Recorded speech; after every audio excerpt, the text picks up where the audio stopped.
Hello, কে বলছেন? জানতাম তুমি আমাকে চিনতে পারবে না। কে আপনি? তোমার সেই পাগল যে তোমাকে পাগলের মতো ভালোবাসতো। ও আপনি তো ফোন দিছেন কেন? আমি ফোন রাখলাম। একটু দাঁড়াও প্লিজ, একটু কথা বলবো। আমি অপরিচিত কারোর সাথে কথা বলি না। একটা সময় তো অনেক পরিচিত ভাবতে আমাকে। কালকে তোমার বিয়ে, তাই না? শুনেছেন যখন, তাহলে আবার বলছেন কেন? তোমার মুখ থেকে শুনতে চাই। ঠিকই শুনছেন, কালকে আমার বিয়ে। কি বলবেন বলেন। তোমার সাথে যেদিন শেষ কথা হয় সেদিন একটা কথা বলেছিলাম, মনে আছে? কি কথা? এটাও মনে নেই?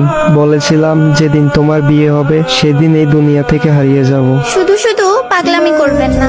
সত্যি আমার কপালটা একবারেই খারাপ। ভেবেছিলাম আমার মুখে কথা শুনে বলবে তুমি কি ভেবেছো, তুমি মরে গেলে আমি বেঁচে থাকবো, কিন্তু ভুল ভেবেছিলাম। তুমি তো আমাকে ভালোই বাসনি কোনোদিন।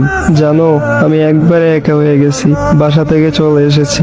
আমি থাকলে নাকি সবার সমস্যা হয়। এমন ভাবে কথা বলছেন কেন? বিষ খেয়েছি তো, তাই এমন একটু কষ্ট হচ্ছে। সমস্যা নাই, একটু পরে নিশ্চুপ হয়ে যাব। কি কি কেন এমন করছো?